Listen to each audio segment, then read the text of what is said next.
Good afternoon, Realmwalkers. My name is Kirk Comet. I am the Realmwright of the Forging the Realm podcast, as well as the author of the Dragon Harvest universe. This is my debut novel, Demon and Witch. In today's episode, we're going to be talking about 10 prominent questions that have come up about my novel, and I'm going to try and answer them for you. Feel free to leave unanswered questions in the comments below, and we can answer even more of those as we go. I haven't looked through this list extensively, but I'm excited to dig into it with you guys, see what I can answer for you, maybe have some good laughs along the way. So let's get into it. Okay, question number 1. Why did I write this fantasy book? That's a good question. In this book back here, The Essential Guide to Getting Your Book Published by Extut and Sterry, they encourage their readers who are interested in learning how to get their books published to write the book that you absolutely have to write. Now, I love writing. I would write short stories. If I didn't have a longer project in mind, then that's exactly what I would do. I would just pick something that sounded interesting to me and write it. I would do it as it felt good and right to me. I wouldn't put myself under a bunch of pressure to do that. But I do like writing enough to say, like, no, I can commit to this. I can sit down. I can do this. The way the first book here, Demon and Witch, came out, the way I said this is the one that I want to publish in the midst of writing things, is honestly, I like to write. It's therapeutic. And I like to write fantasy. And so I was just telling one story that it started with Phoebe fighting what's the monster she fights in the cave when she first gets her power? I can't remember the name of it.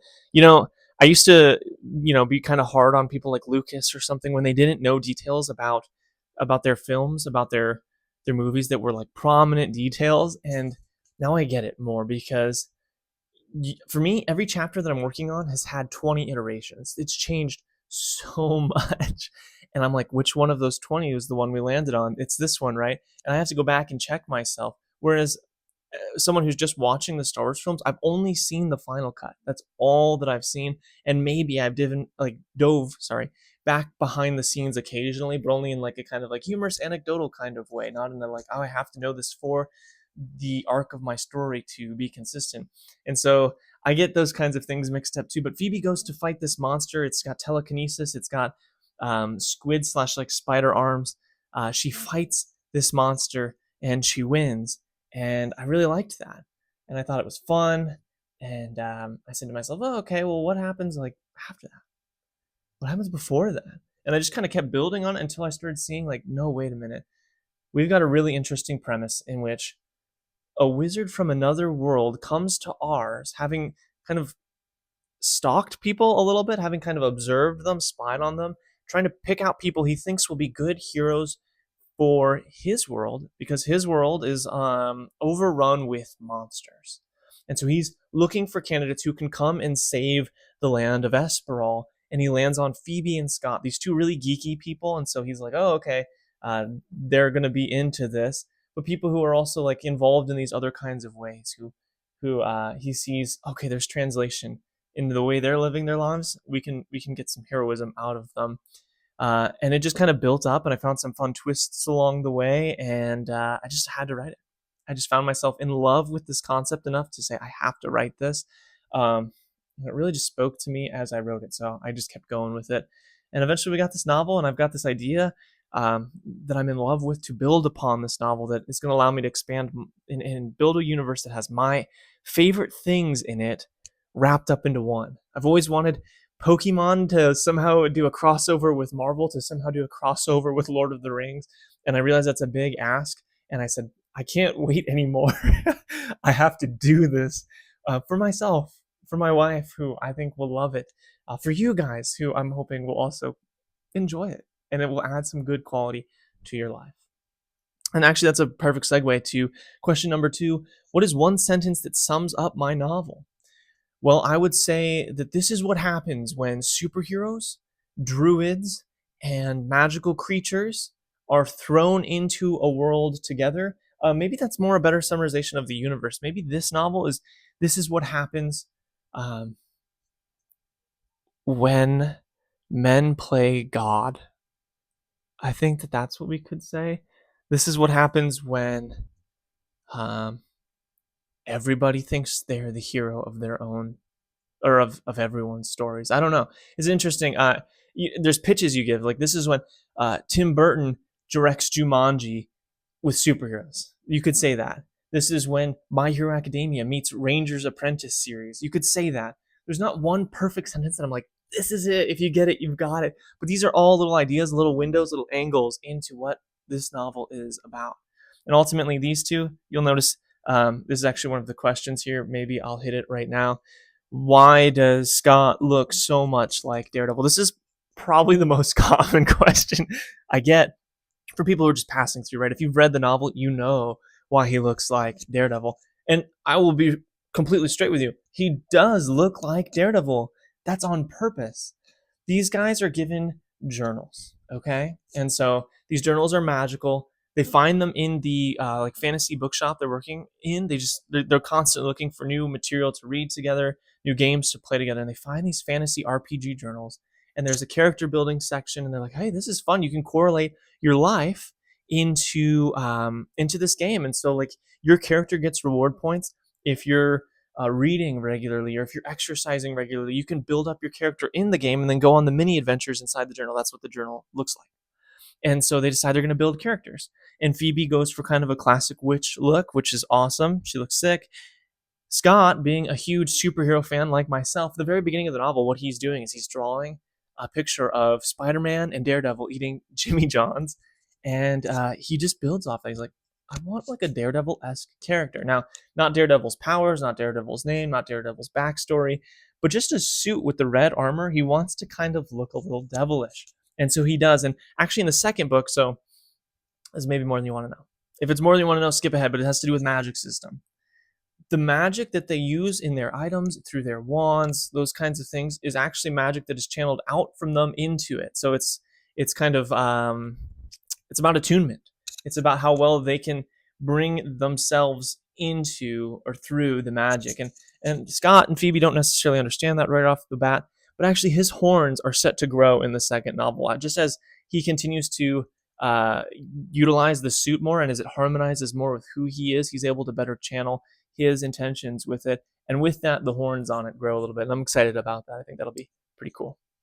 Okay, let's do question number 4. 3 reasons you'll love my main character. I would say we have 2 main characters, maybe more, depending on how you count it. That's totally okay.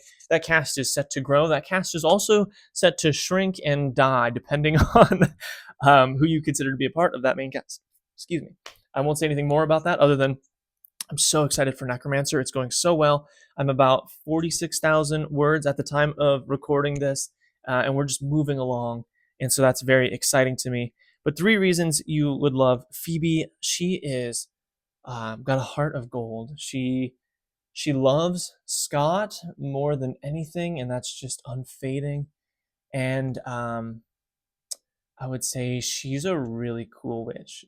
Of the 2 of them, I think she's the more powerful character. Um, and I think that she is in many ways the hero of the story. Scott, the other main character, is someone who, one of the great joys I've had in reading other people's works is you get to see inside, you get to see behind the masks that we put on as people. And we all try and be presentable and we try and look nice. But there's a very real part of at least me that's like, yeah, but do I really belong with these people? Are they really struggling with the things that I struggle with? Are they the kind of broken that I am underneath all of this? And like, can I just be received? And when I read other people's works, it's sweet. For example, I think the Mistborn series, like I connected with Vin so much, or even with Kelsier, and just the broken people. I connected with Ellen the least of all, because it's just like, oh, cool. This a brilliant guy who comes from nobility and he's got it all figured out. Like, and that's a caricature of the character. That's not actually how it is. But I connected with him the least. I connected with those other characters more. And so, he's potentially, just depending on how you feel about him, I can understand Scott being annoying. He makes bad decisions from time to time. But he is a character who wants deeply to do the right thing, doesn't always do it, doesn't always meet his aspirations, and he is relatable, I think, because of that. And so I'd say you'd like him for that. I think he's cool. I think the character is fun to write and to read. And the third thing I would say is he genuinely does love Phoebe. He does not, I don't think, do as good of a job at loving her as Phoebe does to him. I think they love each other a little differently, but I think that his love for her is very genuine, and I think it's pretty sweet to get to see that as well play out. Okay, question 5. Is that right? 1, 2, 3, 4. Yep, 5. What makes my fantasy world unique? I'm going to go back to what I just said. My fantasy world is unique because it is a culmination of all of these fantasy worlds that have just loved on me time and time again. And what I'm trying to do is open up a universe that allows me to tell stories without breaking canon. So I want there to be low fantasy or like thriller kind of stories where people are getting stalked by werewolves and vampires in London and they don't know why. I want there to be that kind of option in the middle of. There are also high fantasy realms where dragons and wizards are duking it out over castles, and people are training up magical creatures to fight with them that they can summon forth through these portal stones, which, if you haven't read the second book, which you haven't because it hasn't come out, we're going to get a lot more into that. So I'm so excited about the development of that. But I'm really trying to bring together uh, a harmonious universe that allows me to get to play Pokemon whenever I want to play the Ranger, to play Lord of the Rings. That allows me to get to play through these superheroes. I want there to eventually be able to be graphic novels. Um, if we really, really made it somewhere, someday it'd be cool to have a card game. I think that would be so, so sweet. But really, as you're reading, I want you to be able to scratch your back with whatever is feeling good to you in the moment. My wife teases me because I'll oscillate between those things like Pokemon, Narnia, My Hero Academia. Just like take your pick, those kinds of feelings. And then this is going to be, and this already is, a way for me to kind of like meld them together. And I think that makes this unique and very sweet and special to me, and hopefully to you as well. Let's meet the villain of our story. I'm going to talk about one in particular. It's an organization called the Necromantics. The Necromantics are people who work for the U.S. government. So they have found a way into Esperal. I won't say anything more than that. But their goal is to utilize the magic there in order to have control over death. And there are various degrees of success in the first book, and there are various methodologies used, but it is pretty dark and it is pretty twisted. And they are also the ones responsible for at least the initial set of monsters that we experience in the story. So yeah, that's a fun one. I like the Necromantics as a villain, as a villainous organization. There are characters throughout, and we get to know them as we go, and I'm pretty fond of them too. But there's that element of mystery in this, and I don't want to spoil too many things if you haven't read it. Someone wants a tour of the fantasy map, which I do have here. I'm holding my mic today. Maybe today was a bad day to decide to do that. Let's see if I can open it up. Okay. I won't expect you guys to look at this with me. I'll try and put it up on the screen for you. But if you start in the top right corner, the Troll Boil Hills, that is where Phoebe has her first adventure. And you can see actually there is the telekinetic squid monster I was talking about, as well as the trolls. There's a little icon of a troll there that she interacts with. Scott starts his story in the White Spire Gardens, which is more in the middle of the map, and that's pretty sweet and cool. And you don't get to see as much of his first adventure, only that eventually he makes it over to Phoebe, who also goes through Valheim. I'll say Gildervoss, I believe, is the next spot, as I remember it, that they jump into. That's where they have the battle with the Goot Monster, and again, you can see that there. And eventually we make our way to Polarax, who, the city becomes New Polarax, and you can see that. I won't read up too much on that. Some crazy stuff happens. Crazy. That's pretty wild. And I would say that, well, let's see, other icons that I want to speak to about this. Okay, I did skip Ho Chi City. That's true. Ho Chi City, there's a dragon attack. Felangall is the old land of the wizard, and it's his old kingdom, so that's pretty sweet.